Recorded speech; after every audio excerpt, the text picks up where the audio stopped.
He was just a level 1 rookie, yet he killed a boss that even top experts couldn't defeat. The sight left every elite player around him utterly stunned. How did he manage to slay that steel monster? He was only a level 1 newbie. The truth was simple. This man had already relived the same day for 3,000 years.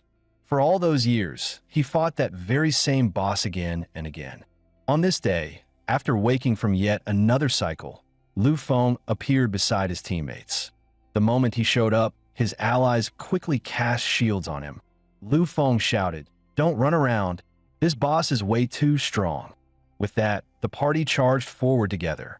But the monster casually swung its arm and sent 2 of them flying. Lv.999 was seconds away from being crushed under its assault. Lv.1 yelled at Su Taodao to break his barrier. Gritting her teeth, Su Taodao risked everything and unlocked his newbie shield. Just as the monster opened its bloody jaws to swallow Lv.999 whole, a vertical slash ripped down from above, severing its arm in an instant. And the one who landed that strike was none other than the so-called rookie player, Lv.1. Lv.1 pulled Lv.999 into his arms and dodged to the side. Lv.999 never expected that the one saving her would be this so-called rookie. With a flick of his wrist, Lv.1 hurled a shuriken through the air. In one strike, the monster before them was slain instantly. Everyone else was left completely stunned. Zhao Haishan muttered in awe. The kid's strikes were fast, precise, and every blow hit the monster's weak point. Anya frowned. Is he really just a newbie? At that moment, Lv.1 had only just leveled up to 2. He replied coolly, "Not anymore." He then warned the group that a nearby nest would soon unleash thousands of monsters. They had to leave immediately. Though shaken, Lv.999 chose to trust Lv.1, whose strength spoke for itself. Under his lead, the team hacked their way forward, sparks and steel cutting open a bloody path. Along the way, Lv.999 asked how he could know everything in advance. Lv.1 answered calmly. It was because he'd been trapped in this world for 3,000 years. Each sunrise dragged him back to the previous day, to the very moment they first stepped into the shadow world. Lv.999, still doubtful, demanded why he would care about their lives if that were true. Lufeng's tone grew heavy. In countless cycles, Lv.999 had shielded him again and again. She had died for him again and again. So no matter how many times he reset, he would see her safely through. That vow was his burden and his salvation. Lv.999's cheeks turned crimson, yet she snapped back. "Yeah, right. You lying scumbag." At that moment, the mage Su Taodao cut in, asking Lv.1 if endless fighting for 3,000 years never grew boring. Lv.1 explained that for 3,000 years, he had never been idle. He had mastered every class, every skill, and every hidden mechanic of the Shadow World. He had also gathered intel from countless awakened players who had entered, learning about other Shadow Worlds. His existence was like a second system within the Shadow World itself. He then ordered the group to keep moving across the sky bridge and never look back. Su Taodao asked nervously, "Big brother, are you leaving us?" Lv.1 reassured her, "Not until you're safe. But right now, there's something I need to handle." With that, he turned and left alone. Meanwhile, in another building, the gunslinger Lingyu was surrounded by a horde of monsters. More and more poured in, while her ammo was nearly gone. She sighed bitterly, thinking this must be her fate. Just as she prepared to give up the fight, Lv.1 dropped from above, blade flashing. With a single strike, he split the charging monster's cycle. He always parted ways with them. To ensure the goddess's safe departure, Lv.1 would repair the broken cable car every single time. After sending the goddess and her companions safely away, Lv.1 set out alone, heading toward an abandoned amusement park. There, looming before him, was the final boss of Black Ruin City, the Steel-Winged Titan. A squad of humans stood below, unloading their AK-47s in a desperate barrage. But to the Steel-Winged Titan, those attacks were nothing more than a tickle. With one casual slap, it sent the humans flying. It snatched another soldier, swallowed him whole, then slammed its iron fist into the ground. Watching her troops fall like flies, The woman in sunglasses immediately ordered a retreat. At that very moment, Lu Feng descended from the sky at a speed of 10,000 kilometers per hour. With a thunderous boom, he made his dazzling entrance. The woman shouted, "You're only level 5? What are you doing here, rookie?" Lu Feng waved his hand lightly and declared, "I'm here to end the game." The steel-winged titan clearly didn't like that. Looking down at the ant-like Lu Feng, it raised its hand to squash him flat. Lu Feng stood his ground, holding nothing but a single sword. The woman sighed helplessly. That rookie's done for her. But then, a flash of light sliced through the air. With one strike, Lu Feng's blade pierced straight through the titan's finger. Its weakest point was the joints of its right pinky and ring finger. Wounded, the titan immediately erupted into its second form. From its back, countless steel cables shot out like whips. Yet Lu Feng moved as if he could see the future, calmly dodging every sweeping strike. In the next instant, he leapt onto the titan's shoulder. His sword plunged deep into its armored plating. Then, riding the blade like a slide, he carved his way down. In one stroke, he severed the titan's entire arm. The beast howled in agony, its roar shaking the ruins. And in that moment of unbearable pain, its most vulnerable control core was laid bare. Lu Feng seized the chance. His sword drove in mercilessly. Sparks crackled across the steel-winged titan's body.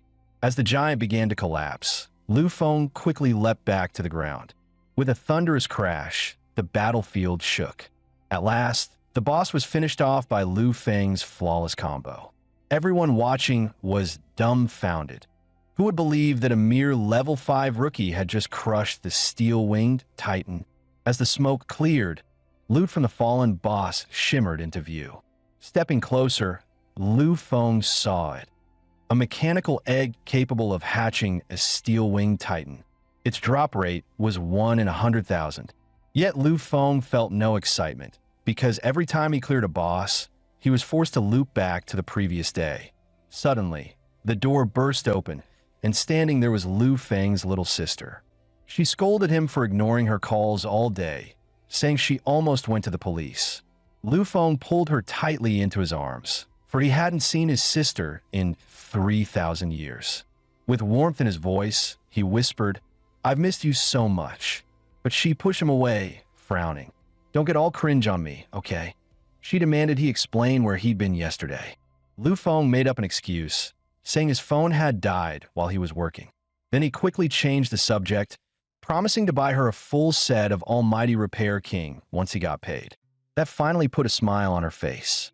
Afterward, Lu Feng asked her to whip up a feast. She yelled, "Fine, I'll make sure you eat till you drop." Just then, the TV caught Lu Feng's attention. It was broadcasting news about the Shadow World. Chosen Awakened entered the Shadow World to fight for survival, risking their lives for even the slightest chance to live. Yet even with supernatural powers and professions, they could not control their fate. Every so often, they would be forced into another deadly, unknown world. Legends said that only when the Shadow World was completely conquered would all Shadow Worlds vanish forever. The one being interviewed was none other than Austin, leader of the top-ranked Awakener organization, ARC. Austin, the strongest Awakener alive, had cleared countless Shadow Worlds. In the interview, he vowed that one day he would free all Awakeners. Hearing Austin's words, Lu Feng burned with fury. Because only he knew the truth, Austin's real identity was that of a demon. In one of the cycles, Austin, gravely wounded, had devoured every Awakener, Lu Feng included. His true goal was to use the identity of an Awakener to seize control of the world and become the one and only God. To stop Austin's sinister plan, Lu Feng knew his top priority was to build a guild of his own. Using formulas taught by a scholar in the Shadow World, he calculated that the next forced transfer for Awakeners would lead them into a Cataclysm tier world. Lu Feng swore to himself. This time, he would make sure his companion survived. He was just a level 9 rookie, yet he dared to mimic the world's top elites and create his own guild. Onlookers thought he had completely lost his mind. At that moment, the guild clerk reminded him. He needed to submit an A-rank item as collateral. People burst into laughter. A newbie like him probably couldn't even produce a C-rank item. But Lu Feng pulled out his family heirloom, muttering that he was so poor this was all he had left. The crowd's faces instantly froze, for in his hand was an S-rank item. The clerk then warned him. If fewer than 3 awakeners responded within 36 hours, his registration would fail and the collateral would be confiscated. Desperate, Lu Feng quickly sent invites to his companions from the last lifetime. Luo Shui, heir of a swordmaster clan. Anya, the domineering CEO. Zhao Haishan, the battle-hardened squad captain. And even a lowly girl fresh out of kindergarten. But without exception, they all thought Lu Feng was a scammer and rejected him on the spot. Left with no choice, Lu Feng prepared to hit the streets. He needed 3 people, no matter what. Meanwhile, a gang of street punks was locked in a brawl with an international crime syndicate. Esper Shea sneered. So what if you're international big shots? My boys might be street punks, but no one lays a hand on them. The enemy growled, tired of her words, and unleashed a barrage with his machine gun. Shea raised her hands, and with sheer telekinesis, froze the bullets mid-air. Then she grabbed the man by the collar and slammed him hard against the wall. Her underlings roared in awe. "Boss, you're a freaking war goddess." At that moment, Lu Feng stepped out from the crowd, calmly inviting Shea to join his guild. Shea smirked. "A rookie like you? Go be crazy by yourself." Big Sis isn't playing along. One of her flashy punks cracked his knuckles, shouting that Lu Feng should prove his worth first. Without a word, Lu Feng began to charge up. His basic skill, rushing fist, blasted forward, sending several punks flying into the air. Shea's eyes widened.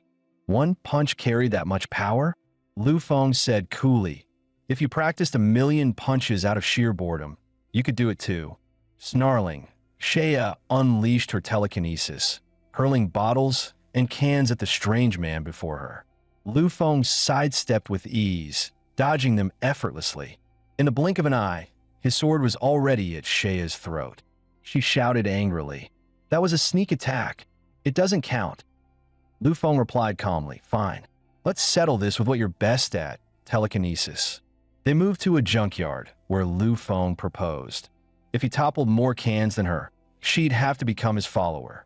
Shea focused her power, knocking down the 5 cans clumped closest together. Her punk underlings cheered, "Boss, you've got this in the bag." Then it was Lu Feng's turn. His eyes flared wide open. With a single move, mental interference, waves of psychic energy shot out like beams. Every can in sight crumbled instantly under his power. Shea was completely shaken. How the hell is mental interference, that trash skill, this strong? Seeing Lu Feng as a true powerhouse, she declared she'd follow him, but only if he taught her how to wield telekinesis at a master's level. Lu Feng agreed without hesitation, promising, "I'll make you the queen of espers." With a wave, he bid her farewell. He had secured the first recruit for the Dawn Guild. At the same time, the assassin Ling Yu had also been brought into the guild. Lu Feng's third target was the extraordinary awakener, Li Shujun. By now, Li Shujun could no longer contain his rage. A dark shadow slowly seeped out of his body. In an instant, it claimed the life of a man nearby. The other 2 screamed "monster" and bolted in terror. But the Nightmare Fox was too fast, snatching one of them down with a single swipe. The last man stumbled into a shopping mall. The Nightmare Fox barreled in right after him, tearing through the entrance in a frenzy. Shoppers inside screamed and scattered in panic. Moments later, the fox burst out the other side of the mall. With one bite, it swallowed the fleeing man whole. Fueled by fresh blood, the Nightmare Fox instantly went berserk. Li Shujun collapsed to the ground, screaming in agony. Why is this happening? The beast, fully out of control, launched into a massacre across the streets. Then, a sharp whistle rang out. The Nightmare Fox froze, its gaze shifting toward the sound. The one who called it was Lu Feng. He leapt high into the air, diving straight at the Nightmare Fox. The bystanders scoffed. Lu Feng was only level 9. Facing the Nightmare Fox alone was nothing but suicide. But what they saw next left them stunned. No matter how fast the beast struck, it couldn't even brush the edge of Lu Feng's clothes. For in thousands of cycles, Lu Feng had used the Nightmare Fox as his personal training dummy for evasion. He knew this fight had to end quickly. The longer it went on, the more berserk the beast would become. He suddenly turned and baited the fox into chasing him. From aside, Li Shujun shouted, "Run! It'll kill you!" Instead, Lu Feng dashed straight toward him, scooping him up. A massive claw came crashing down. But just as it was about to crush Li Shujun, the strike froze in midair. The Nightmare Fox's body dissolved into shadows, then re-entered Li Shujun's body, ending the danger. Gasping, Li Shujun muttered, "Thank God it recognized me." But Lu Feng corrected him, "It didn't recognize you. The beast is you." He explained that when Li Shujun first entered the shadow world and was attacked, his level 1 self had split the creature off from within him in a desperate act of survival. Li Shujun broke down in tears, horrified at the truth. Lu Feng continued, "You have terrifying potential, but if you can't control it, one day this entire city could be destroyed by your hand." He placed a hand on the boy's head and reassured him, "I know you. You endure hardship, and deep down, you want to be a hero." Li Shujun's face flushed red. How could you know that?" Lu Feng smiled. "Because we're comrades who've lived and died together. Join my guild, and I'll teach you how to control your other self." Yet here he was, just a level 9 rookie, mocked as shameless for daring to join a raid team full of elites. The bald-headed captain sneered, "Don't be stupid. The only one qualified to join is that level 24 Esper by your side." Shea cut in coldly, "He's my boss. If he's not in, I'm not in." The crowd erupted. A level 24 Awakener calling a rookie her boss? She must have taken him as her boy toy. The bald captain sighed and shrugged. "Fine. We're short on numbers anyway. You're in." The team gathered before the portal. Then they stepped through, heading toward their next shadow world. The moment the bald-headed captain emerged, he was stunned speechless by the sight. Icy winds howled all around. They had arrived at a D-rank shadow world, the gray ice field. The group descended the slope and paused to rest near a small grove. Suddenly, a beautiful ice butterfly drifted over, catching the attention of several women. One of them reached out to touch it.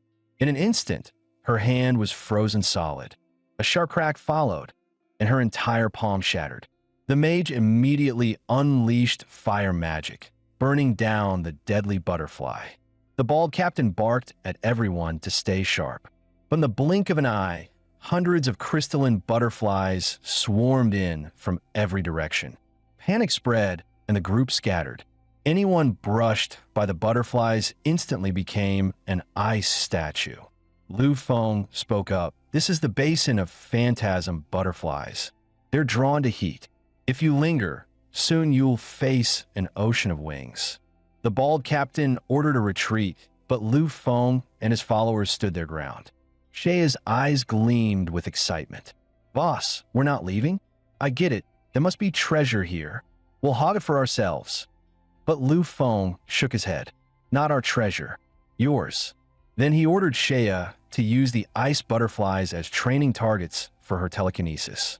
Shea snapped, "Boss, are you insane? You want me to practice on monsters this deadly?" Lu Feng remained calm. "For this training, you may only use telekinetic blasts, and only one at a time." He demonstrated on the spot, condensing psychic force between his palms.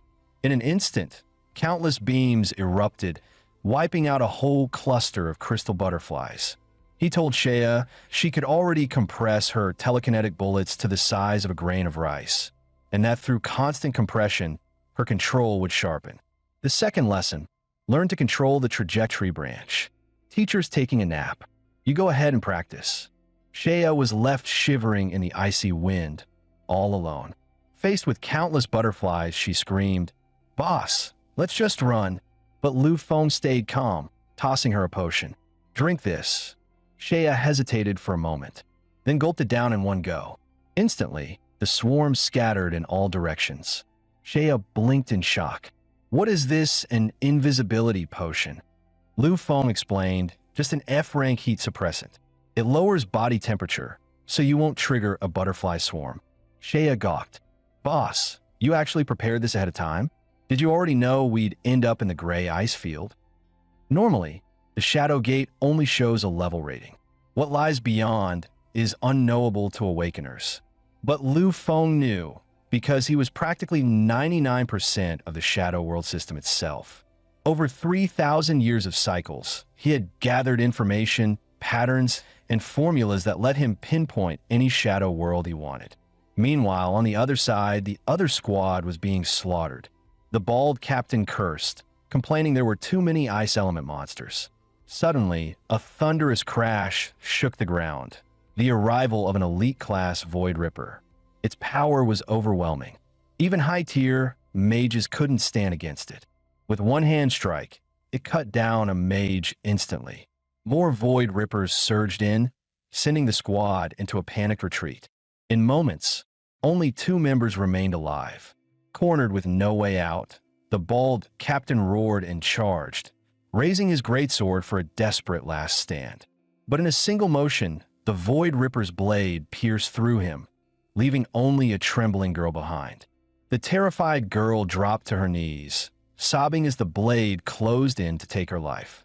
At the last instant, a sword strike cleaved down from above. The hero arriving was none other than Lu Feng. In midair, he unleashed a barrage of sword chi, exploding with terrifying force. Then, with a lightning-fast combo, he shredded the mantis swarm into pieces. The girl stared in disbelief. Is he really just a level 9 rookie? The last mantis panicked and tried to flee. Lu Feng smirked and hurled a spinning slash. SHHK. The mantis's head went flying. The girl thanked him breathlessly for saving her life. Lu Feng replied coolly, "No need. Saving you is incidental. I've got other business." He picked up the mantis head and tossed it off the cliff. The girl asked, puzzled, "What are you doing?" Lu Feng answered flatly, "Bait." A rumble shook the ground. A massive centipede burst out from beneath the earth. The girl gasped. "You lured out a final boss." Lu Feng stayed calm. "There's more than one." The ground split wide open. Another colossal monster clawed its way out. They were the final bosses of this world, the frost centipedes. The girl trembled in terror at the sight of such overwhelming creatures. But Lu Feng said calmly, "If you want to live, step back. Just watch me perform." The monsters roared in fury at his arrogance. In an instant, countless icy spikes shot forth, aiming to tear him apart. Lu Feng didn't flinch. With one swing, he shattered the incoming barrage. More spikes rained down in a deadly storm. Lu Feng timed it perfectly, leaping high to evade. Twisting through the air, he landed atop the frost centipede's head. The girl's jaw dropped. This rookie is insane. Lu Feng drew his longsword. He drove it straight into the monster's energy core. A violent shockwave burst out instantly. The frost centipede howled in agony. Its sibling lunged forward, maw wide open. Lu Feng pressed his blade down with brutal force. The attack faltered, the beast's mind clouded, and it missed him completely. Instead, it crashed hard into the ground. The girl was dumbfounded.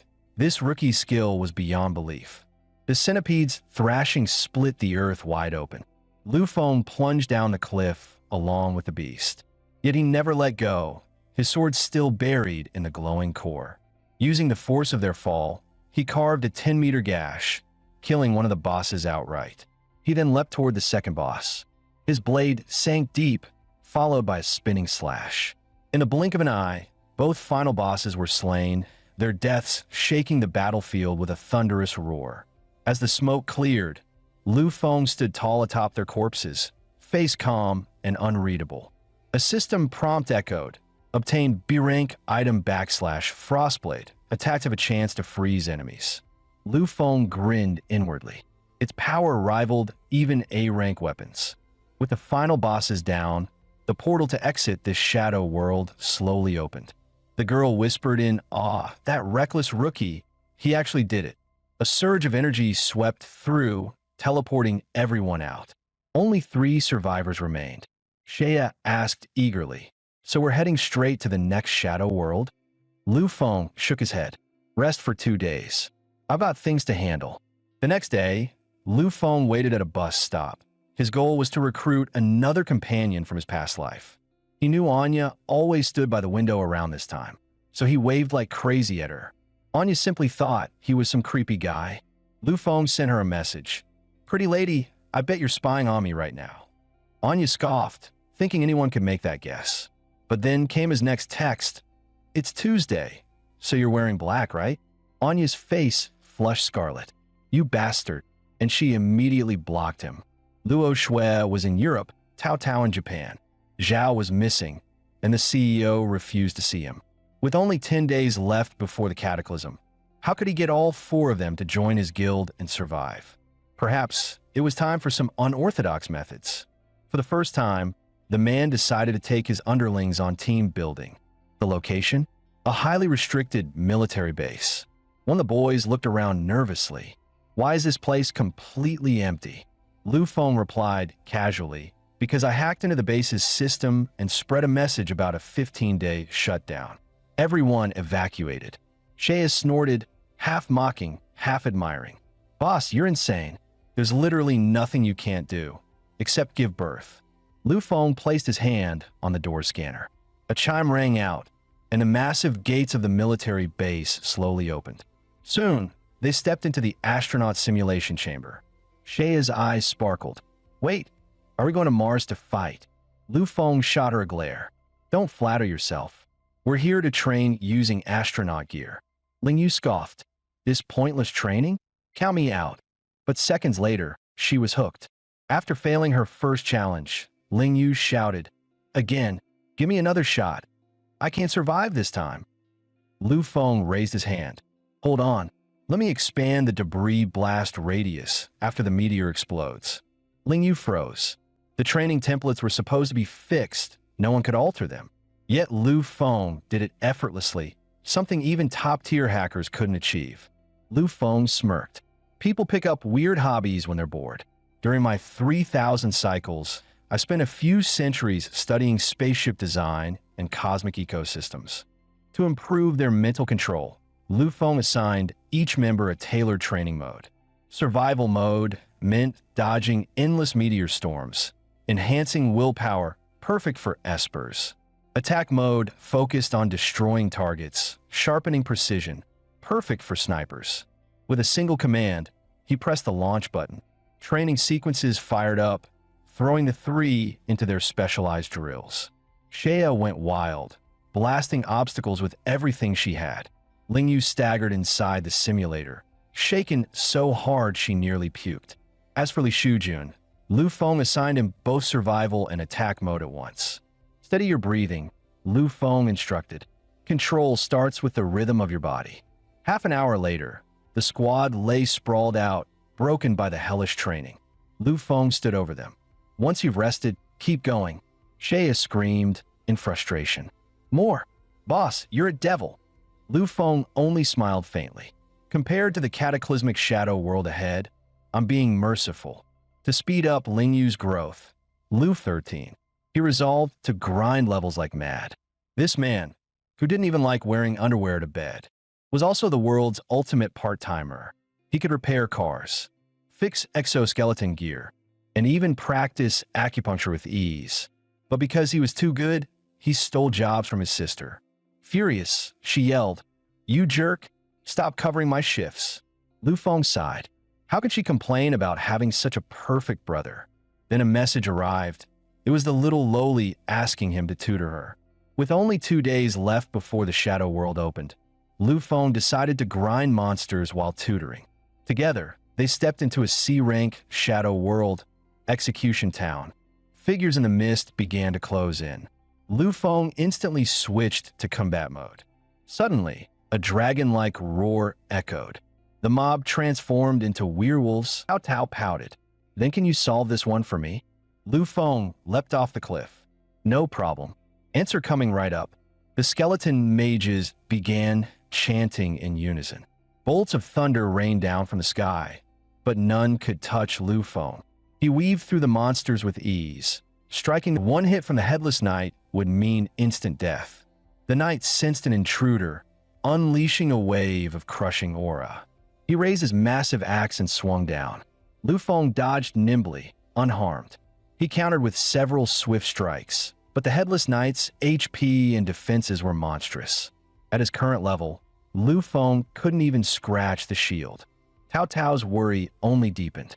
But Lu Feng smirked and taunted, "You headless fool! Can you even hit me?" The insult drove the Headless Knight into a rage. The Headless Knight stomped down, shattering the ground around him. Lu Feng flipped back gracefully, landing in a safe zone. Cao shouted, "Drag this out any longer, and you'll be the one suffering." Lu Feng replied calmly, "That's exactly why I brought you here." Realizing she was being used as a support again, Cao rolled her eyes. The Headless Knight charged after Lu Feng. Lu Feng leapt onto a cliff, taunting, "Headless fool! Can you even catch me?" Enraged, the knight rammed forward, only to wedge himself between the rocks. Cao cursed, "That's so dirty. You tricked him into death charging into a trap." Lu Feng ordered her to cast Pillar of Flame. A column of fire erupted, engulfing the immobilized knight. Helpless, the boss could only burn slowly toward death. Half an hour later, as its HP hit the bottom, Lu Feng stepped in with a finishing blow. His level jumped to 19. Cao sneered, "Guess you slipped this time. No way you'll make it to 21 before the transfer." With no time to waste, Lu Feng returned home to convene a strategy meeting with his squad. Cao was stunned. The revival wasn't random. It was triggered by the light seed Lu Feng had enchanted onto his weapon. Round 2, Lu Feng roared, charging forward, his blade flashing. With his higher stats, he swiftly cut down the boss again. A system alert chimed. All players will be transferred in 60 seconds. Lu Feng snatched up the loot. Cao froze in shock. It was an S-rank rare item, the Guardian Shield, with a drop rate close to 0. Lu Feng said firmly, "With this shield, our guild's survival chances in the cataclysmic shadow world just rose by 20%. Only 3 hours remained until the cataclysm began." With no time to waste, Lu Feng returned home to convene a strategy meeting with his squad. Lu Feng said calmly, "This shadow world, if we're lucky, it's B rank. Normally it'll be A. If luck turns against us, it'll be S rank." His words made everyone break into a cold sweat. The survival rate in an S-rank shadow world was near 0. Lu Feng ordered, "No one is allowed more than 50 meters from me." Shea asked, "But aren't we still missing 3 members?" Lu Feng replied flatly, "Life and death follow fate. Perhaps their time hasn't come yet." Cao cursed, "Liar! Shameless! You tricked us into this." Anya cut her off. "Quiet. Look ahead." Their destination revealed itself. The S-rank shadow world, city of ice and fire. Anya's eyes widened in disbelief. That's the legendary death zone. At the city's center lay the circle of death, half frozen, half aflame, expanding endlessly. Once the circle consumed the entire city, the world itself would collapse. That was why Lu Feng had forced everyone together. This time, he swore to protect his comrades. Long ago, the city of ice and fire had been a high-tech metropolis. Its creator, Iron Star, was a mad inventor who rebuilt his body with machines in pursuit of power.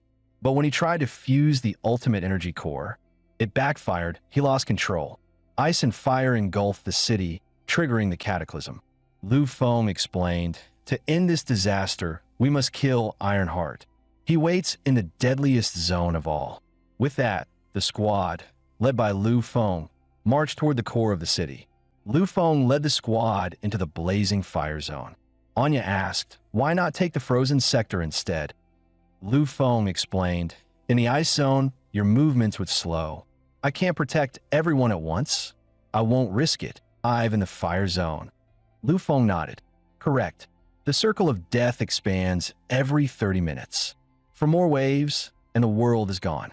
How did the math? 2 hours left. For 8 people to endure that long, we'll need 320 chips. The squad immediately pressed on, grinding as fast as possible. Soon, a second wave of techno monsters descended. Cao cast a team-wide critical buff. Under Lu Feng's command, the squad fought in perfect sync, cutting down enemies with speed and precision. The sniper rained down long-range fire. Li Shujun unleashed the nightmare fox to hunt. Thanks to Lu Feng's training, their teamwork flowed flawlessly. 15 minutes later, the battlefield was clear, though everyone was panting hard. Anya cried out, "We're still 30 chips short. We'll never make it in time." Lu Feng drew out a C-rank item, the crystal lure, designed to draw out rare monsters. He crushed it in his palm. The ground trembled violently. A massive shadow loomed behind them, radiating crushing pressure. What emerged was the terrifying lion-faced chimera. Its colossal form sent shivers through the team. But Lu Feng smiled with confidence. This beast stepped forward, her blade glowing bright. She unleashed her ultimate skill, Judgment's Sword, with devastating force. The lion-faced chimera was split clean in two. Lu Feng picked up the loot and handed the A-rank ring to Luo Shui. Just as the two exchanged glances, a cold voice echoed from the distance. Their teammate Ling Yu had been seized by a hostile force. The intruders revealed themselves. Black Mist, a top 10 assassin guild of the Dark World. The enemy demanded Lu Feng hand over all fireproof chips, or they would kill Ling Yu. Lu Feng paused, thinking quickly. Towering higher than buildings, a monstrous figure emerged from the flames. The Apocalypse Patrol, designed to wipe out all surviving humans. Ironheart detected the invasion. Its defense system activated, unleashing waves of mass-produced machines. The battlefield exploded, sky filled with fire, the clash like a rain of bombs. But with the Kobold Titan's sheer endurance, Lu Feng crushed the army, though 2/3 of his giants fell in the battle. A stunned girl whispered, "This guy was barely level 10 before. How is he this strong now?" Another checked his stats, only to find he'd just reached level 21. The girl murmured in disbelief. A rookie player daring to challenge a catastrophe-class world boss? Does he think he's a god? The final battle was about to begin. Lu Feng's Kobold army surrounded Ironheart's lair on all sides. With a cold command, Lu Feng ordered his minions to smash the base of the Sky Tower, drag Ironheart down to earth. The Kobolds obeyed instantly, swinging their colossal hammers. The demolition crew worked in perfect order, lasers firing, walls collapsing. In moments, the towering citadel was shaking violently. With a thunderous crash, Ironheart plummeted from the sky. Its roar shook the battlefield. Demolish my home and not pay compensation? Then its raid 3,000 years in the Shadow Worlds. Every hidden relic, every secret treasure, he already knew them all. Ironheart roared, "Despicable human, you dare sneak attack me?" Lu Feng replied coldly, "Then let's do this fair and square." With that, he drew out a second piece of equipment. His finger pressed the switch, unleashing a surge of electromagnetic force. The fully metallic body of Ironheart was instantly yanked against the magnetic shield. Arcs of electricity tore through him, forcing a howl of agony. But Ironheart was no mere prey. He countered with Arc Storm. A violent discharge erupted, shattering Lu Feng's magnetic shield in an instant. Ironheart bellowed with laughter. "Pathetic. Is that all you've got?" Yet Lu Feng remained calm, pointing skyward. "No. How about one more gift for you?" Ironheart tilted his head upward. Two blinding lights streaked across the heavens. It was an orbital strike, summoned from beyond the stars. The world shook with a deafening explosion. Ironheart staggered, half destroyed. But its energy core flared, knitting the broken body back together. It was nearly unkillable. At that moment, the final expansion of the Death Zone began. Restored once more, Ironheart sneered, "This battle is mine. In 1 minute, the Death Zone will consume everything. And when it does, only I will remain." Lu Feng drew out the mechanical egg he had incubated back in the Fire Realm. It was time to reveal his trump card. From within hatched none other than the former final boss of Black Ruin City, the Steel-Winged Titan. Its defense was monstrous. Ironheart's laser barges were shrugged off like tickles. The Titan unleashed a storm of steel cables, wrapping Ironheart tightly. Piece by piece, it began tearing the machine apart. Only 8 seconds remained before the death zone expanded. Lu Feng commanded, "Now devour its core." The Titan hurled the energy core into the air, then bit down with a crunch, shattering it instantly. Stripped of its core, Ironheart could no longer regenerate and crashed helplessly to the ground. A system prompt rang out. Final boss of the City of Ice and Fire defeated. All Awakeners will be teleported in 1 minute. Yet the so-called Invincible Man's expression grew heavy, because the next teleport would send them into an unknown death world, a place where even his 3,000 years of knowledge would be useless. And this so-called loser, mocked as a forever single nobody, had somehow turned the world's dream goddess into his so-called clingy fangirl. Onlookers gasped. Wasn't she supposed to be in Europe? How'd she get here? Luo Shui had crossed half the globe, just to deliver him a single cup of hot coffee. The crowd stared in disbelief, some shouting, "No way. He probably begged that coffee like a street beggar." Lu Feng stayed calm. "You're late." He motioned for Luo Shui to sit beside him. The sight of the goddess sitting so close to this so-called loser sent the crowd wild. Phones whipped out, videos uploaded straight to YouTube. Lu Feng muttered, "Meeting you in the real world is such a hassle." Luo Shui quickly apologized. "I never thought it would turn out this way." Suddenly, he grabbed her hand and pulled her out of the chaos. They ducked into an alley. The stench of garlic from Lu Feng's breath made Luo Shui's face burn bright red. Outside, the crowd frantically searched for their missing goddess. Moments later, the streets finally fell quiet. Luo Shui asked, "So what's so important that you dragged me out here?" Lu Feng smirked, "You'll know soon enough." Soon, a van sped down the road. Since Lu Feng still didn't have a driver's license in the real world, he forced Luo Shui to be his driver/sidekick. Luo Shui asked helplessly, "Where are we going?" Lu Feng replied, "My class reunion. You'll need to pretend to be my girlfriend." Luo Shui shouted in frustration, "But I've never even dated anyone." Lu Feng shrugged. "We've been married 10,000 times across the loops already." To coax her, he promised to teach her the final strike of the Luo family 5/ combo. Reluctantly, she agreed. But shameless as ever, Lu Feng added, "When we meet my classmates, tell them you chased me, I rejected you, and you begged until I gave in." Luo Shui, desperate for that sword technique, actually shouted it out loud on the street. Unfortunately, 2 of her diehard fans happened to pass by and froze like statues. One of them smashed his phone on the ground, screaming, "The goddess Luo Shui, reduced to a simp?" Soon, they arrived at their destination, the largest Awakeners trading center in all of Asia. The place buzzed with noise, filled with powerhouses.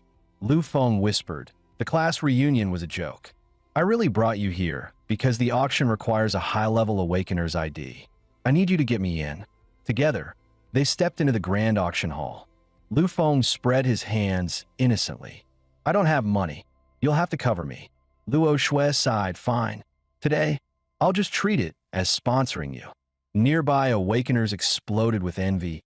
"Damn it. Why can't I be the one living off the goddess?" A shady merchant tried to scam Lu Feng, seeing him as an easy mark. Original price, 99,998. Today, only 998. Take this mechanical cube home. But Lu Feng still shook his head. "Too expensive." The merchant grinned. "Fine, 1,000 Awakener coins for one chance to unlock it." Lu Feng casually turned to his walking ATM, Luo Shui, and had her pay. The merchant smirked. Countless puzzle masters had failed to unlock this cube. In the blink of an eye, Lu Feng solved it effortlessly. What emerged wasn't junk. It was a treasure vault key from the shadow world, worth as much as an S-grade artifact. The merchant panicked. "I'm not selling this anymore." Lu Feng flicked his sleeve with disdain. "Do you even know who paid? If the goddess Luo reports you, your Awakener license is gone."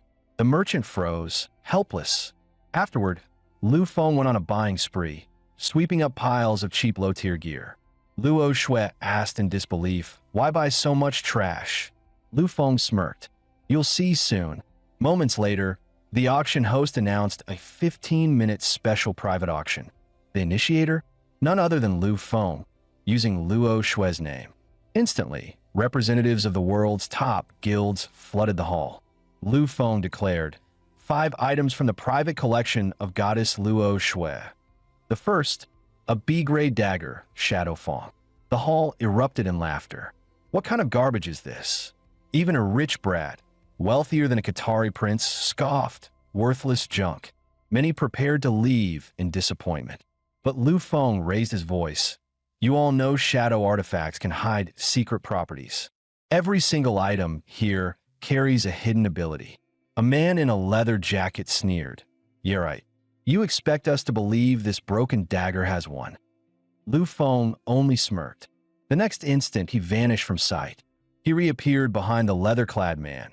The dagger's hidden power revealed. Stealth for 1.5 seconds, up to 6 times. The assassin players in the crowd stirred. This was the perfect tool for them. Bidding erupted in a frenzy. Shadow Fong finally sold for 5 million Awakener coins. Without missing a beat, Lv.1 unveiled the second item, a C-grade cloak, Gale Mantle. The crowd scoffed again. Lower grade now? What a scam. Lv.1 replied calmly. Its hidden trait lets you see spirits. In ghost-type shadow worlds, it can mean the difference between life and death. Starting price, 1 million. As expected, chaos broke out once more as bidders fought tooth and nail. At that moment, an elder from the Huaxing Guild raised her hand and casually dropped 15 million to snatch up the Gale Mantle. The third auction item was tied to class advancement. Lv.1 explained, this crystal skull shard could replace the rare A-grade item, the Chalice of Might, required for a warrior's level, 50 promotion to Ultimate Warrior. Starting bid, 5 million. With it, a warrior could be elevated into a near-unstoppable powerhouse. Guild leaders fought fiercely, the bidding war turning chaotic. Finally, a childish voice cut through the noise. It was the Icebreaker Guild's young prince, who boldly threw down 35 million to secure it, forcing the rest to concede. Lv.1 grinned. And now, the finale. Items 4 and 5 come as a bundle. The first, Ring of Arcana, hidden trait, instant spellcasting. The second, Frostflame Elixir, hidden trait, instantly restores full mana. Starting price, 10 million. As rare mage artifacts, the bids flew high. Each increase a staggering 10 million. In moments, the price rocketed to 60 million. Lv.1 asked calmly, any higher? The Huaxing Elder was ready to claim victory. But suddenly, the world's #1 guild, ARC, stepped in with a jaw-dropping 75 million. The Elder had no choice but to concede. Lv.1 bowed with satisfaction.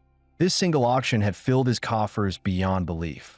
Yet his true purpose in buying high-end gear was not for himself, but to strengthen his team. Mage Su Taodao received the Soul Binder Ring, capable of instant casting mid-tier spells 20 times. You're actually generous for once, she smiled. But when she discovered the money came from Lv.1 hacking her account, she exploded. You scummy hacker! Stingy bastard! Warrior Zhao Haishan was given the gravity chip, which could stack crushing weight onto his axe strikes. Esper Li Shujun obtained the Berserk Crystal, letting a shadow beast enter an overdrive frenzy instantly. Sniper Ling Yu received the Widow's Kiss, a deadly toxin-coated weapon that dealt double damage against colossal beasts. Just then, Lu Feng's door swung open. An assistant said, President and doesn't like to be kept waiting, urging him to hurry downstairs. Lv.1 replied with complete indifference, Stop rushing me. When I marry your boss, the first thing I'll do is fire you. Moments later, he slid into a stretch Rolls-Royce. President and spoke calmly. I'm helping you this time to repay what you did in the City of Ice and Fire, and to thank you for the artifact with lightning effects. Lv.1 muttered inwardly, that shoddy C-grade knuckle I tinker with on the street? That counts as a treasure. Soon after, aboard his private jet, they arrived at a mysterious excavation site. Dozens of workers were digging feverishly. The foreman reported, We've reached the lowest level. The assistant frowned. Are you sure this is the place? president and invested a fortune here. Lu Feng pulled out the mechanical cube he had bought at the auction. The cube disassembled itself, its pieces merging with the ruins.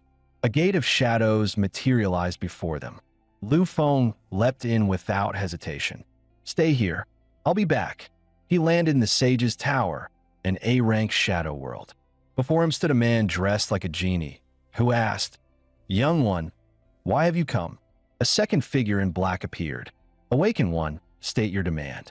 Lu Feng answered flatly, "I came to the Sage's Tower because it's the only place where one can claim a hidden class." The black-robed man warned darkly, "The death rate here is 85%. The white-robed figure raised his staff, summoning visions of countless hidden classes. Without hesitation, Lu Feng pointed. "I choose the classless one." Both figures froze in shock. For classless was the tower's most brutal trial, and failure meant absolute erasure. The white-robed man gestured to a massive gate. "Enter. Your trial begins now." Watching Lu Feng's fading silhouette, the black-robed man sneered. "This foolish rookie. If he survives the first test, I'll gladly call him master." As Lu Feng stepped into the trial gate, no one believed in him. The man in black even wagered the rookie wouldn't survive the very first round. Lu Feng entered the Sky Arena. A system prompt echoed. "Trial of strength begins. Challenger, prepare yourself." A colossal cyclops, taller than a building, emerged. The first task: defeat a monster whose strength never fades. With a deafening roar, the giant swung its hammer down at Lu Feng. Boom! The ground exploded, shattering into fragments. Lu Feng fought while retreating, tried to lure the Cyclops toward the arena's edge. The black-robed figure sneered. "Idiot! That beast is too cunning. The last fool who tried that. His grave's grass is already 3 feet tall." Suddenly, instead of retreating, Lu Feng lunged forward at the edge. His sword drove straight into the Cyclops' eye, instantly unleashing Frostblade. Blinded, the Cyclops swung its hammer wildly. Furious, it crushed the frost crystal lodged in its eye. With its vision restored, the giant immediately locked onto Lu Feng. Roaring, it charged straight at him. Lu Feng unleashed Frostblade, freezing the entire arena floor in an instant. The barefoot Cyclops slipped violently, losing its balance. Lu Feng seized the chance and delivered a brutal kick. The massive creature was sent flying out of the arena. Boom! The Cyclops plummeted from midair, crashing into the abyss below. Just like that, Lu Feng cleared the first trial with ease. The man in white was stunned. Brilliant! He actually beat the giant this way. But the man in black only sneered. "Humph. If he passes the second trial, I'll swear myself his servant for life." At that moment, Lu Feng stepped into the portal for the second stage. The next trial, speed. He would have to race against the wind spirit Sylph and win.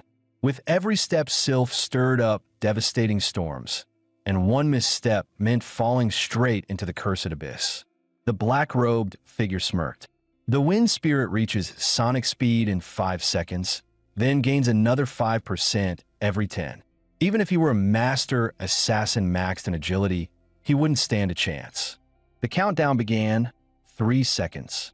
Lu Feng steadied himself, ready to sprint with everything he had. Sylph sneered, "Pathetic human. Racing me is like a snail challenging the storm. This is an insult to my speed."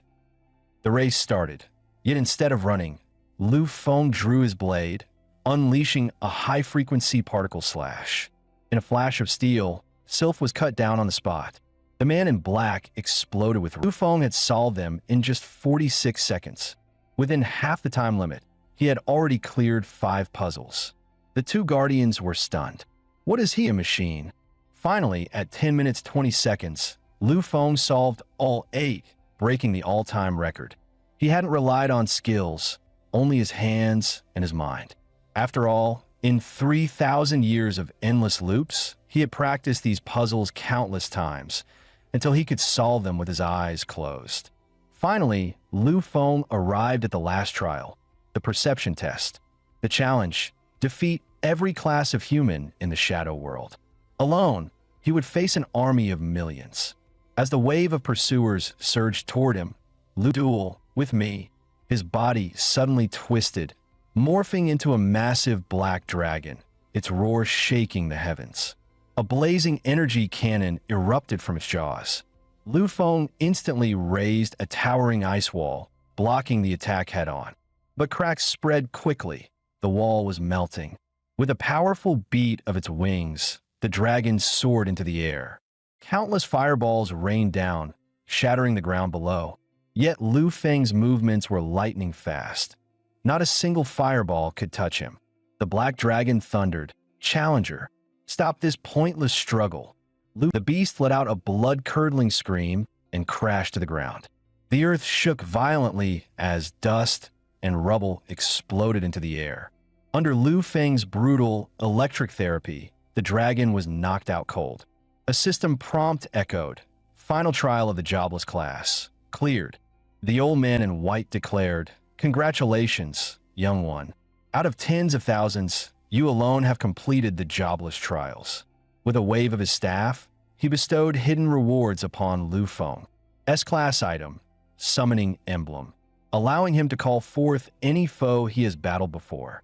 Exclusive skill, Seal of the Mind, preventing anyone from reading his memories.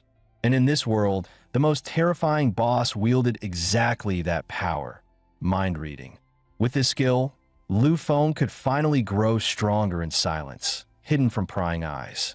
Returning to reality, Lu Feng joked to the secretary, "Once I marry your boss, I'll double your salary." Then, grinning, he added, "But first, order me hot pot. Put it on your CEO's tab. She's got more money than she can spend anyway." The secretary sighed, but complied. Back at home, Lu Feng lounged comfortably, savoring the free feast. Suddenly, he received a message from Su Tao Tao, inviting him to play Arena of Valor. Lu Feng replied, "The real world won't be safe much longer. If you want to play a game, come with me to London next week. We'll play a real one." His reason for dragging his companions into a security test was because this mission concerned the very future of all Awakeners. Upon arriving in London, the group boarded a black van. Xiaya frowned.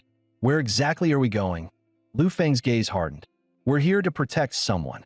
Someone far more important than the Prime Minister. Their life or death will decide the fate of this entire world." The black van pulled up outside an abandoned warehouse. Lu Feng led his team inside the hall. Among the competitors stood the notorious Light Eaters, ranked top 10 in the world, and the crowd favorite, the legendary guild Sky Shield. Soon, the sound of synchronized footsteps echoed. A group of masked figures entered. Their leader announced coldly, "Welcome to the selection. You are all elites of the security world. Your trial begins now." He pointed behind him. "The first stage requires you to pass through one of these 3 doors. The first 10 teams to reach the sanctuary will qualify for the second round." A countdown began, and the test officially started. Outside the doors, competitors hesitated, unsure which path to choose. The Light Eater's Pathfinder stepped forward. He pulled out a dice, tossed it high into the air. It landed, showing a single dot. Without hesitation, the Light Eaters charged into the first door. Their flashy move left nearby squads dumbfounded. Sky Shield then made their move. They split into 3 groups, each collecting info before regrouping. Only Visor chuckled. "The rules don't forbid it. And who knows, these rookies with 0 security experience might make the game far more interesting." Yet the assistant still doubted that these rookies could pass. After all, the maze was full of deadly traps. Even with a map in hand, it wouldn't guarantee survival. Meanwhile, the Light Eaters, with their seasoned experience, had already located the first exit. The dice-throwing veteran smirked. "The next team won't get here for at least 2 hours." But then came the sound of playing cards. Lu Feng's squad was already at the exit, bored enough to play poker. The Light Eaters froze in shock. A girl snapped at her Pathfinder, "Jack, didn't you say only we could get here this fast?" Lu Feng turned back calmly. "Hello, I'm God." The girl scoffed. "Cheating your way to first place won't save you. You'll get eliminated later anyway." Lu Feng shrugged. "We'll see who gets eliminated." Then, his squad entered the second. Lu Feng chuckled. "Your core received my message, didn't it? That's why the override command came. The AI was stunned. How did you know? Did you plan all of this from the start? Lu Feng smirked. I've studied AI for decades. To me, AI is just a digital tool. I don't need to convince you. I only need to reach the human behind you. The squad headed toward the conference room. Inside, other teams stared in disbelief, whispering, how did a bunch of rookies even qualify for this mission? The masked man announced, your task is a 7-day bodyguard operation. For 1 week, the target's safety must be absolute. The mission site, a massive interstellar cruiser bound for the Pan-Asia space station. As stunning attendants walked by, Xiaya whispered, Boss, let's go flirt. I'll be your wingman and land us some girlfriends. Lu Feng smirked. Finally, you're learning. The cruiser was practically a flying city, packed with entertainment facilities. Lu Feng reminded them, we're in economy class, and even that ticket costs nearly 10 million. Xiaoya's eyes sparkled. 7 days of food, drinks, and fun. I'm gonna live like a king. With that, the ship officially launched. Lu Feng led his team into their assigned quarters. 6 sleeping pods, 1 shared bathroom. Li Shujun gasped. Wait, the shower is communal. Lu Feng shrugged. Relax. Every world has something new to show you. Just then, Zero Yu casually began stripping. Lu Feng panicked, covering Li Shujun's eyes. Kids shouldn't see this. Xiaya groaned. Seriously, boss? Zero Yu sang. I love showers. They keep my skin smooth. She didn't even bother to close the door. Xiaya shouted, at least set it to privacy mode. He turned to complain to Lu Feng, but the man was already gone. Lu Feng was outside, standing alone in the corridor. He requested a meeting with the AI's core body. The system denied him. The target is under it. Step aside. Lu Feng smirked. Then let's make a deal. I hold a complete passenger manifest for this cruiser. With it, you can scan every background and double your core security. The AI faltered. That's very tempting. Fine. 30 minutes, no more. Lu Feng then guided his squad to the lab entrance. The Tian Shield squad blocked the way, shouting, Stay out of this, amateurs. Lu Feng calmly told them, Check your own schedule. They froze, stunned to see they'd been auto-signed off duty. Xiaya shoved them aside. Move it, small fries. Lu Feng placed his hand on the scanner. Inside waited the AI's true body, Dr. Eileen herself. She wasn't just the architect of the Shadow World AI system. She could even calculate the world's future evolutions. But her research had already put a target on her back. Lu Feng said flatly, As long as I'm here, you won't die. With that, the team exited the lab. Right outside, they ran into the Light Eater squad. A smug woman sneered, This isn't a place for street punks like you. Lu Feng smacked her on the butt without a word. Instead of anger, she actually looked excited. Her teammates instantly drew their guns, fuming. Lu Feng didn't flinch. The handbook says any conflict cancels the contract. Want to risk it?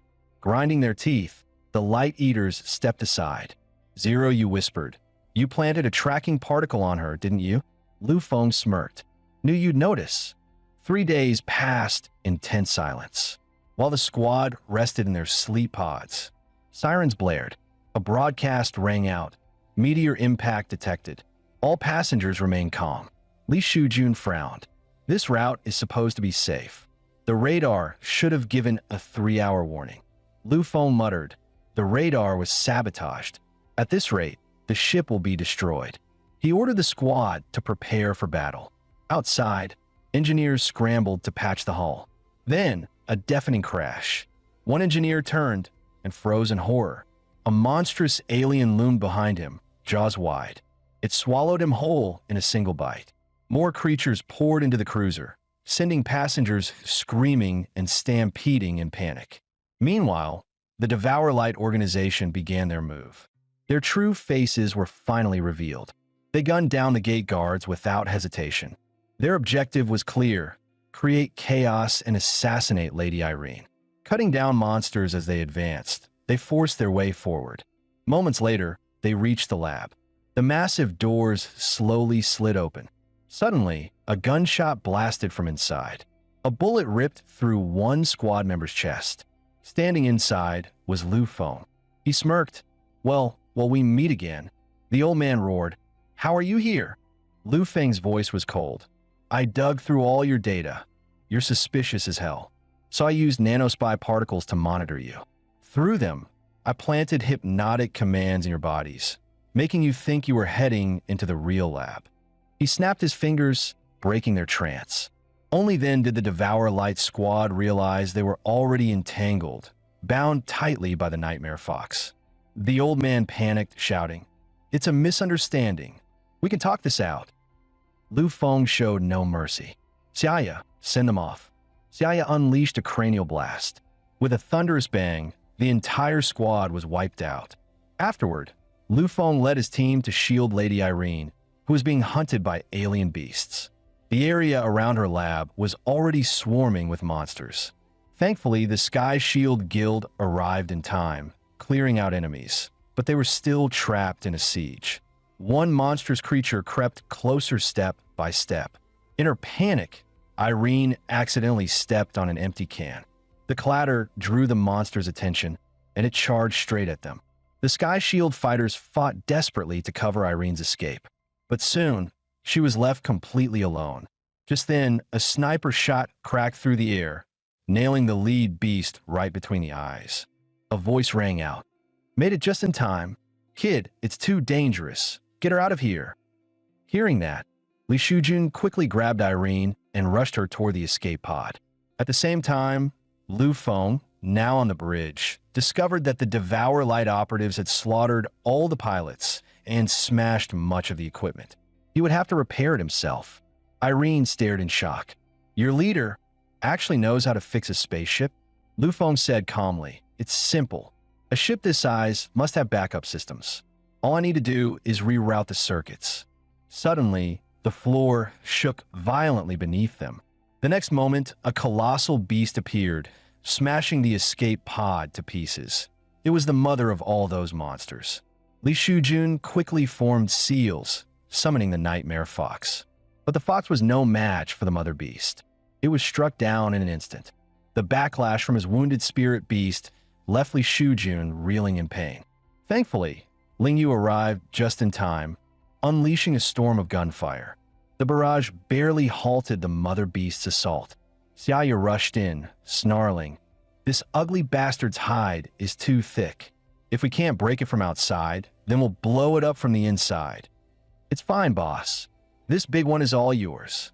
Lu Feng answered without hesitation, "No problem. Leave it to me." With that, the evolved steel-winged titan emerged, stepping forward with a metallic roar. The mother beast unleashed another deafening roar skill. Anya and the others clutched their ears to resist the sonic shock. Lu Feng barked, "Shut it up." The titan charged, its punch blasting the mother beast backward. Then its particle cannons lit up, raining fire in rapid bursts. The mother beast shrieked and launched a fierce counterattack.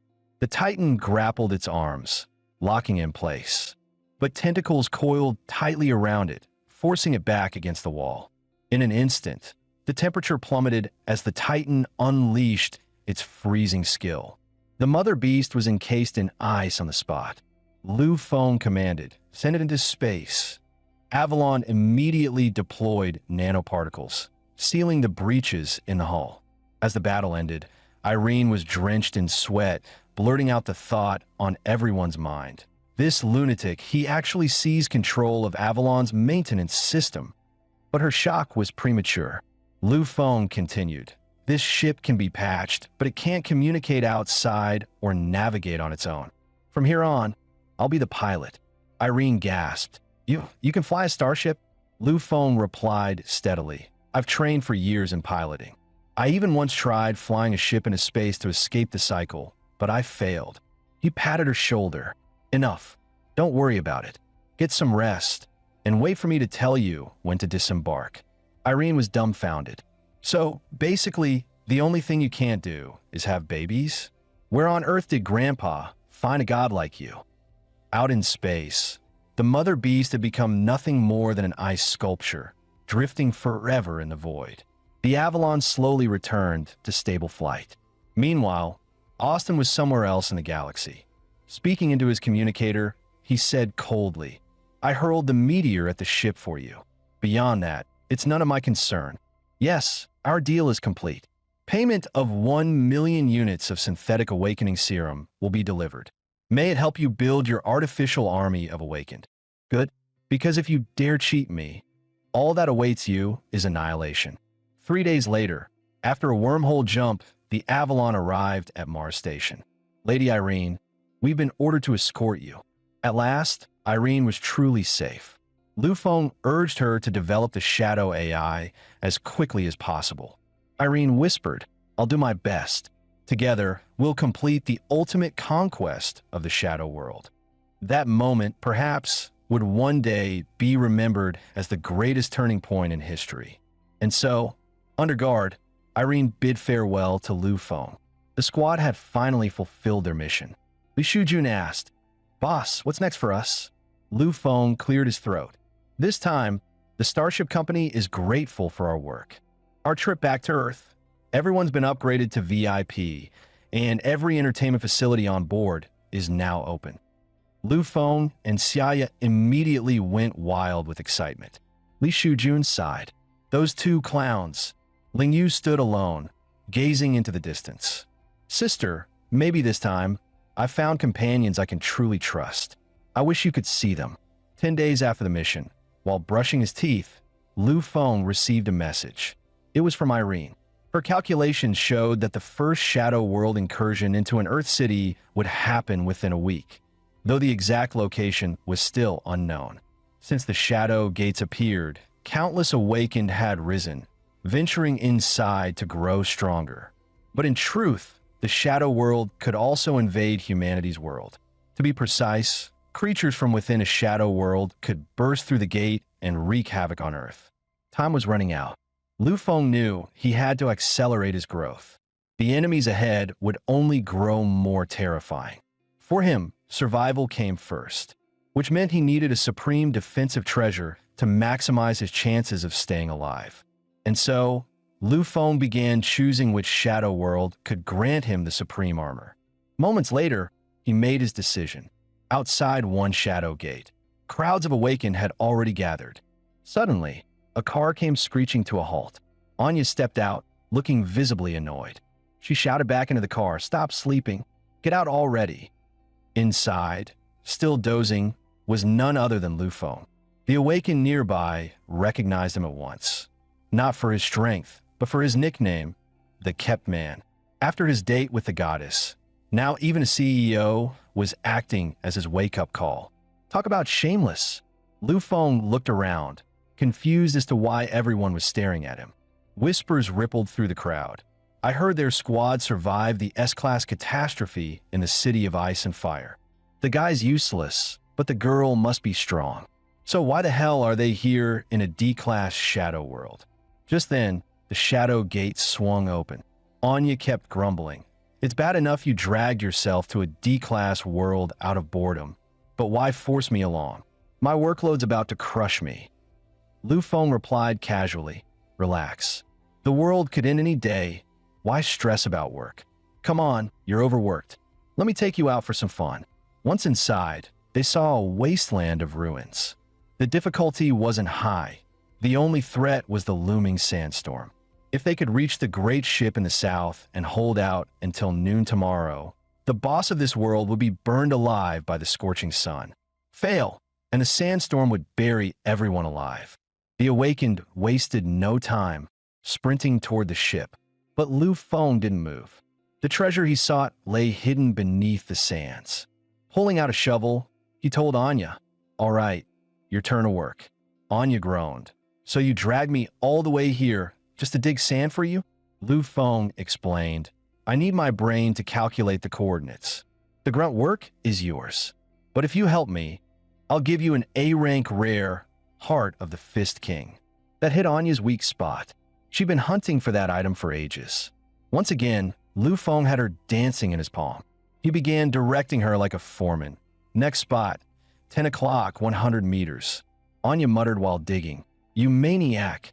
No pity for women at all. Treating me like a laborer.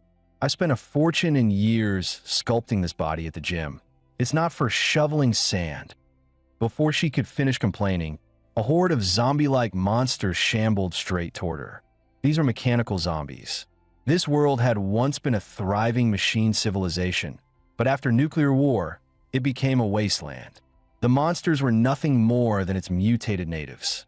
As the horde closed in, Anya was about to move to another spot. But Lu Feng told her to keep digging.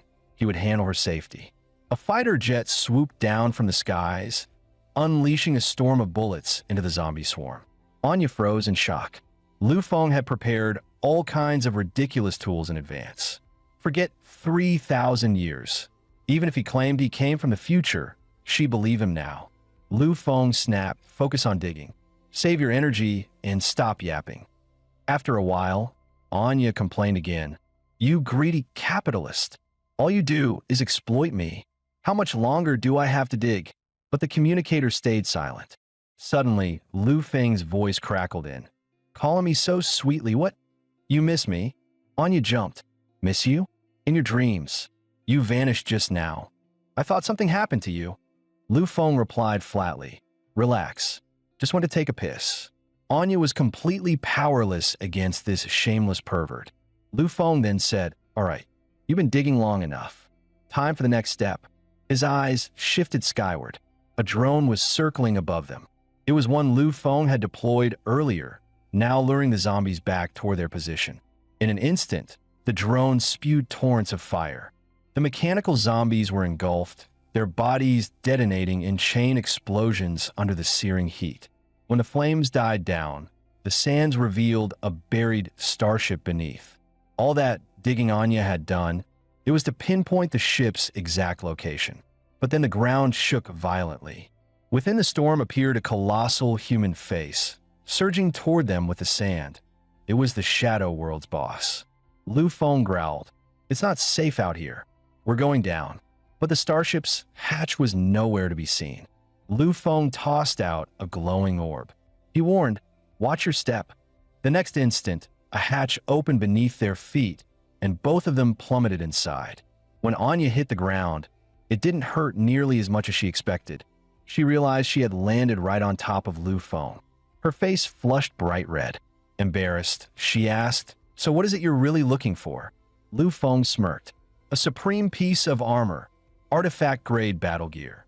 Lu Feng explained, "So far, the Shadow Worlds fall into three categories: infinite worlds, which reappear endlessly; hidden worlds, which only open once; and limited worlds, which appear only a set number of times. Take this alien wasteland, for example. It only appears 3 times. The first 2 are already gone. This is the final chance." Long ago, this place witnessed a war that dragged on for ages, the final struggle between humanity and the machine civilization. Desperate, humans created an era-defining super battle suit, a beacon of hope to fight back. But it was shot down on the way. Unable to overcome the machines, humanity unleashed nuclear weapons, ending the war and the world itself. That battle suit has lain buried beneath these sands ever since. Moments later, they reached their destination. At the center floated a massive cube. That was what Lu Feng had come for. Anya asked in shock, "Why does the armor look like that?" Lu Feng replied, "It's a self-protection mechanism. Only by solving the cube's shifting program can it be activated." Even as he spoke, Lu Feng had already cracked the cube. The buried starship revealed its true form. It split into countless metal plates. The fragments converged in midair. In the blink of an eye, they assembled into a suit of armor. Anya's eyes widened. "Wait, the entire ship was the armor," Lu Feng answered, "and more than that. The armor has 4 transformation stages. A starship is only its 3rd form. In fact, during the last 2 openings of this wasteland, someone managed to claim a version of it, but only a broken husk. To awaken the true power, you need the energy core from the world boss." And now the boss loomed before them, a storm swallowing everything in its path. But Lu Feng was already prepared. The next instant, a blazing sun appeared in the sky. It was a solar reactor he had stolen from the Avalon, capable of simulating the sun's power. The reason he had vanished earlier was to set it up. Within moments, the artificial sun incinerated the boss. A sun at midnight? The awakened hiding in the great ship were completely dumbfounded. At the boss's remains, the storm gathered and condensed. It transformed into a glowing item, hovering before Lv.1. He slotted it into the gap in the armor's chest. Instantly, the battle suit roared to life. Even Anya had to admit, Lv.1 looked damn impressive in that armor. Lv.1 immediately triggered its second transformation. But the next moment, the solar reactor exploded. Riding the armor's motorcycle form, Lv.1 escaped the collapsing world. 1 week after claiming the armor, at the Titan International Convention Center, the annual So International Medical Exchange was underway. Liu Yao's best friend reassured her, "Relax. My family's been in medicine for generations. Getting tickets to this annual medical summit took some effort. But hey, we're in, aren't we?" Liu Yao, Lu Feng's younger sister, was thrilled.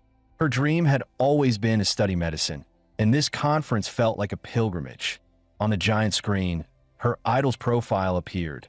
Bertha, chief of neurosurgery at Johns Hopkins Hospital, professor at the University of Edinburgh School of Medicine, doctoral advisor for the Dawn of Doomsday Project.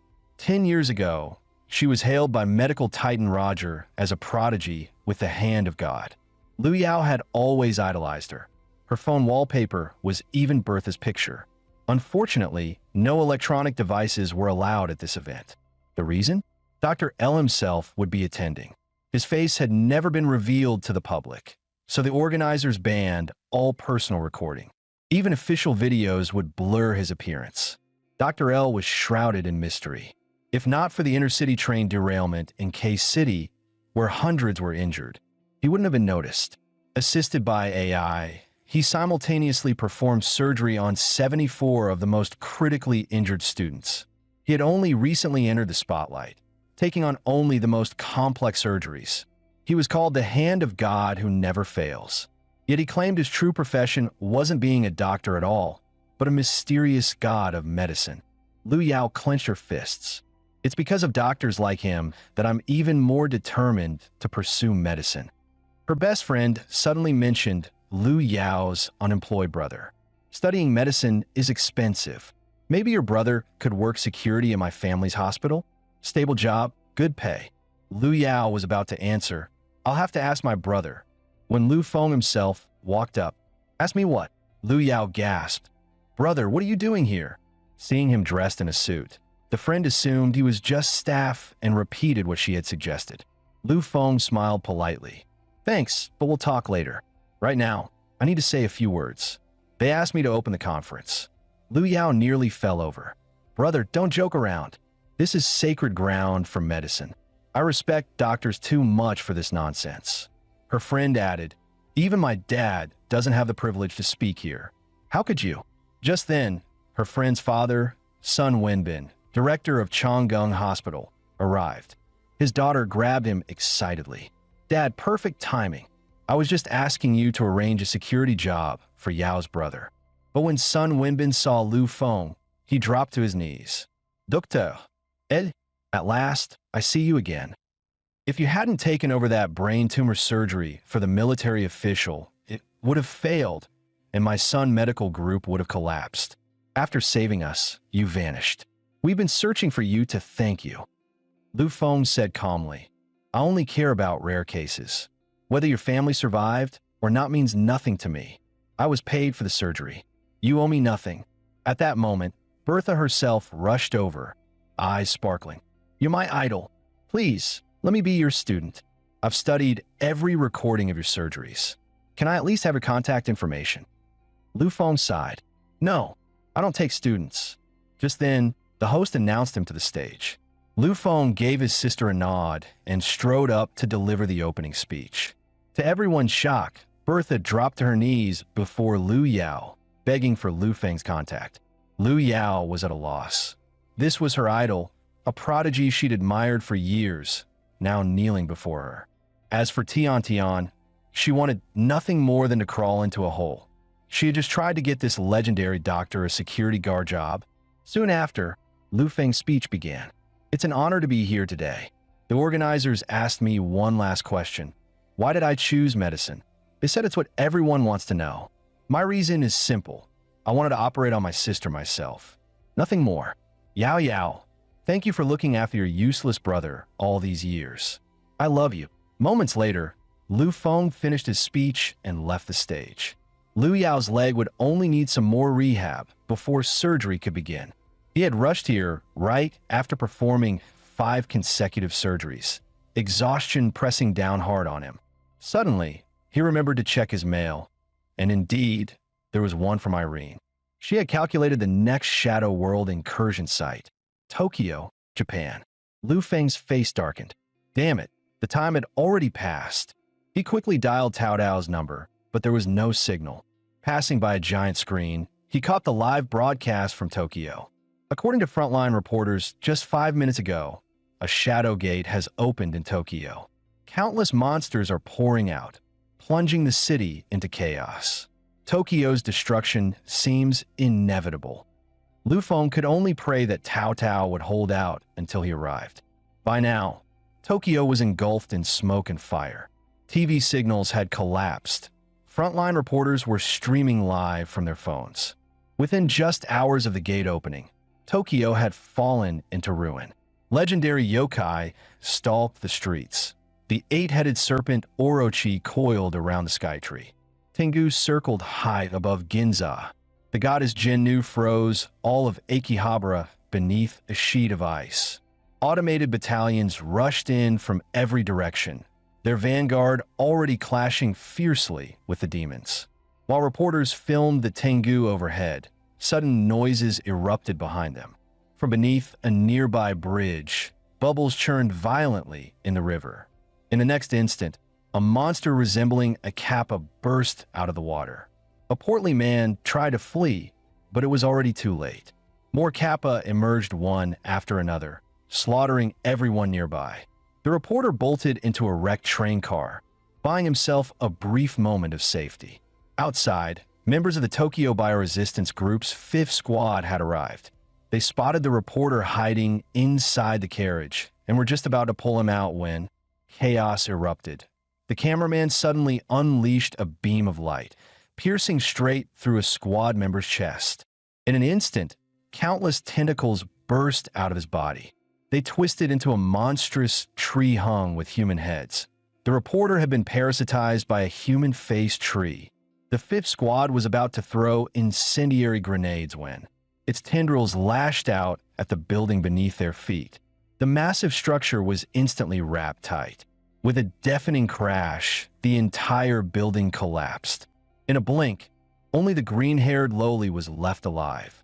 As the tendrils shot toward her, a blinding blast struck the human-faced tree. The next moment, a hand grabbed her and pulled her to safety. It was Tao Tao, arriving just in time. Thanks to her, the 2 girls escaped unharmed. Tao Tao comforted her. It's okay. We'll survive this. You'll see your grandma, and I'll live to see mine. She was lucky. She'd flown to New York on business before this happened. I'm the unlucky one. Our boss kept saying I'd face disaster this year. That liar, turns out she was right. If only she weren't half a world away, she'd save me herself. The green-haired girl added, our boss is amazing too. If she were here, we'd already be safe. But now wasn't the time to argue whose leader was stronger. They needed to think about survival. The problem was they were trapped in the deadliest zone of Tokyo, right next to the Shadow Gate, where yokai ran rampant. Their only hope was a shelter 600 meters away. If they could reach it, they might survive until reinforcements came. Beyond that, all hope lay with the commander of the Bioresistance Corps. Elsewhere in Tokyo, swarms of demons converged. A female commander had been seized by one of the monsters. Just as its jaws were about to snap shut, she pulled out a grenade and hurled it into its mouth. A thunderous explosion followed. Using the blast as cover, she swung her blade. The demon fell in 2 clean halves. The squad realized she had let herself be captured on purpose to land the killing blow. With a monster slain, the commander regrouped her troops, ready to lead a breakout. But the enemy numbers were overwhelming, surrounding them from all sides. Even so, she shouted, even if we die, we fight to the last breath. At that moment, a motorcycle dropped from the sky. When the rider landed, the squad was stunned. This man was terrifyingly strong. He looked straight at her. "I came to get you. On the bike, babe." Black Island Maki snapped. "You've got the wrong person. I'm no one's babe." The man replied calmly, "Maki Kurishima, age 26, a mole on your left hip. In middle school, the first boy who confessed ended up hospitalized for 3 months. In your darkest secret, April 21st, 5 years ago, past midnight, the squad was dumbstruck. Their iron-blooded commander already had a man. Her face burned with fury at the public exposure of her secrets. But the man's tone was firm. "Old comrade, you want to save your squad? Get on now. How do you know all this?" she demanded. He shot back. "No time to explain. Get on." After a brief hesitation, Maki Kurishima mounted the bike. But she still asked warily, "Stranger, there are hordes of monsters out here. How do you plan on handling them?" Lu Feng didn't answer. He revved the motorcycle and shot forward. His actions would serve as the only answer needed. "Done.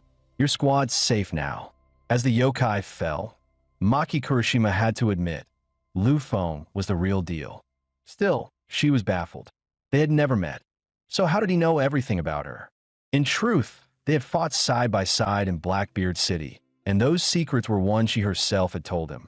But this version of Maki had no such memory. She snarled lies. "I've never seen you in Blackbeard City." Lu Feng sighed. "Hard to explain. Let's just say, in many parallel worlds, we were comrades. Want me to spill more of your secrets?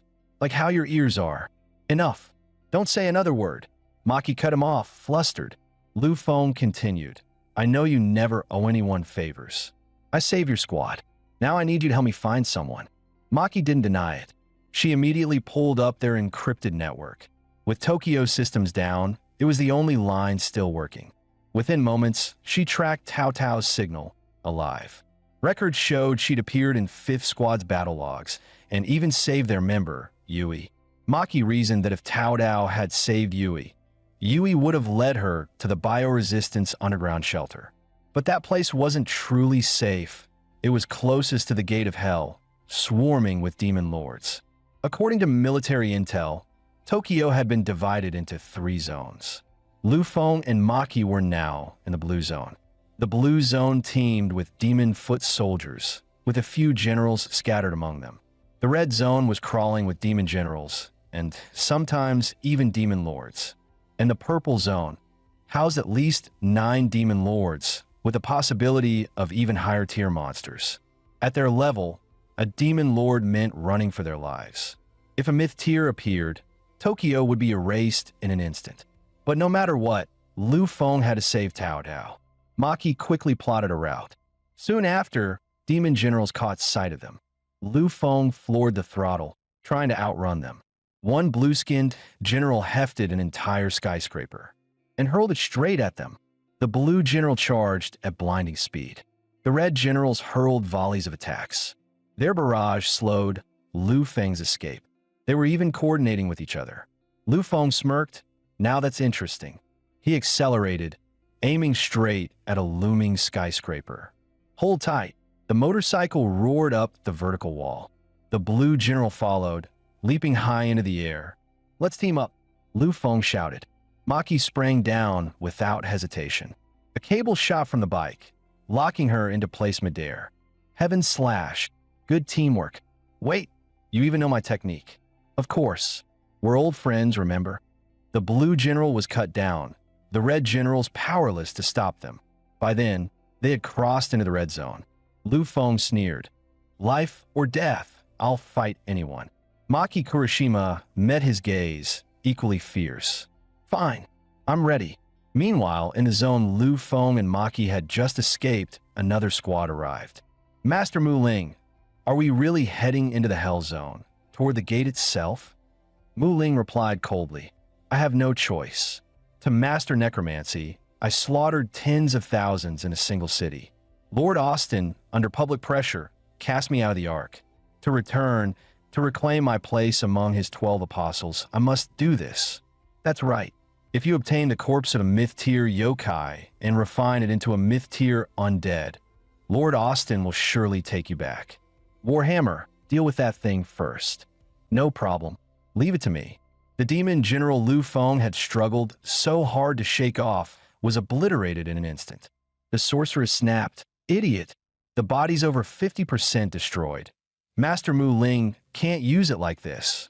Fortunately, the blue General Lu Feng had killed earlier was still intact. Mu Ling raised his staff and began chanting. Black mist poured from the corpse. "Awaken, my servant."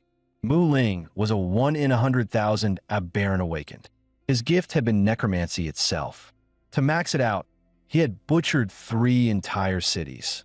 His goal was to enter the 100 Demons world inside the gate and claim a myth-tier undead. But that world was cloaked in toxic miasma. Even dragons could not endure it. They needed someone to purge the poison. Tao Dao, though only a level 37 mage, had fully maxed her toxin purification buff. And since she was in Tokyo, she became their perfect target. Worse still, the sorceress's class was Tracker.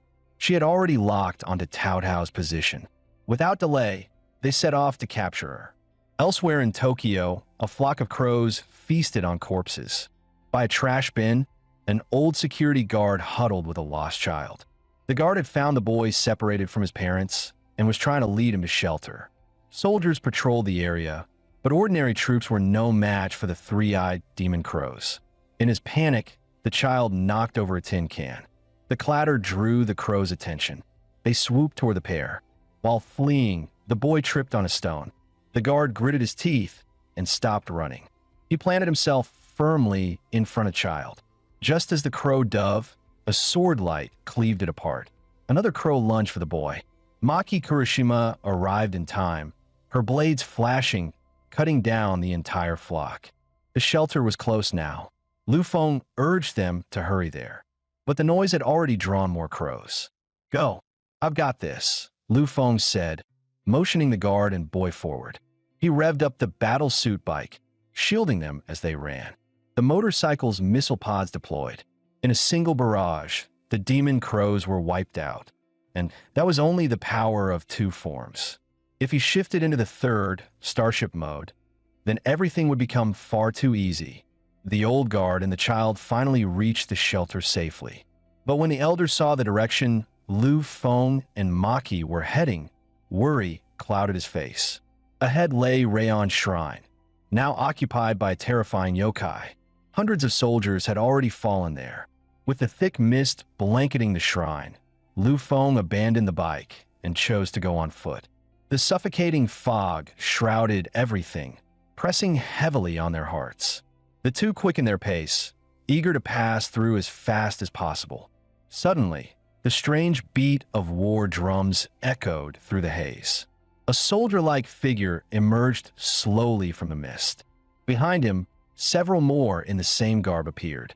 Without hesitation, Lu Feng raised his rifle and opened fire. Maki slashed forward, joining the attack. These men were no longer human. They were corpses. The demon masks they wore were tools of control. Destroy the mask, and the body stopped moving. Soon, the corpse soldiers were wiped out. Just as they were about to rest, a bullet shot straight toward Maki. Lu Feng spotted it in time. The two charged toward the source of the shot. Clearly, a sniper was hidden in the fog. The controlled corpses still retained their combat skills. But trained enemies also meant predictable tactics. "Close your eyes," Lu Feng ordered. A flashbang detonated at their feet. As Lu Feng expected, the sniper's tactics had already been read. He directed Maki to rush in the opposite direction. At that instant, a glint flashed from a rooftop. The sniper had her in his sights. Before the trigger could be pulled, Lu Feng's blade severed the man's head.